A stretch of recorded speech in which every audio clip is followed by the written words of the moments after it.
प्रहरीले कर्फ्यू पनि जारी गरिसकेका छन्। यस्तो अवस्था छ यो चाहिँ तीनकुने स्थित ठाउँ हो। तीनकुने यो एकदम व्यस्त सडक हो। यो अहिले अस्तव्यस्त भएको छ, एकदम व्यस्त सडक, गाडी गुडिरहने, यहाँ बाटो काट्न नि मुस्किल पर्ने, हम्मे पर्ने सहर चाहिँ यस्तो भएको छ। अर्को कुरा चाहिँ, अर्को दुःख लाग्दो कुरा के छ भन्दाखेरि हजुरको यो बालनले जुन यसरी फुलहरू लगाउनु भएको थियो, फुलहरू जुन यसो संरक्षण गर्न पर्ने हामीले, तर हेर्नुहोस् त विडम्बना, यता चाहिँ फुलहरूको नष्ट गरिएको छ, फुलहरू सबै भाँचिएको छ यताको।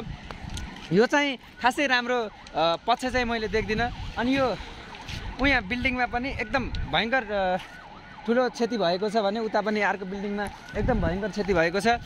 यसलाई चाहिँ खासै राम्रो प्रतिक्रिया मान्न सकिन्न, किन भन्दाखेरि हामीले देशको लागि के गर्ने भन्ने कुरा चाहिँ हामीले अहिलेदेखि नै सोच्नुपर्छ। देश बिगार्ने कुरा होइन कि देश बनाउने कुरा। कसरी देश बन्छ भन्दाखेरि हाम्रो देशमा चाहिँ उद्योग कल कारखाना खोलेर आदि इत्यादि गरेर देश बन्ने हो।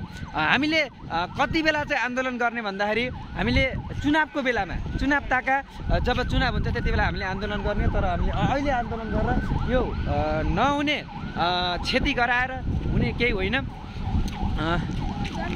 हजुर यताबाट जान्दिनँ, उता पुलिस छ नले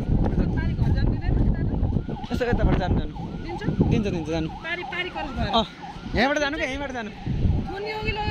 थुन्दैन जानु आन्दोलन गरे हातमा ढुङ्गामुढा लिएर हिँड्नु भएन।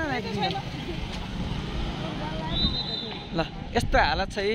सर्वसाधारण पनि हिँड्न डराउनु भएको छ, किन भन्दाखेरि यहाँ कतिखेर कहाँ गएर टाउको फुट्छ थाहा हुन्न है।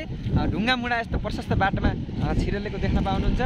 अब महानगरले चाहिँ भोलि अब कोलाई कति जरिवाना तिराउने हो त्यो आफ्नो ठाउँमा छ। अब पुलिसहरू आइसकेका छन् हो। अब म चाहिँ यता हिँडिसकेँ है। ल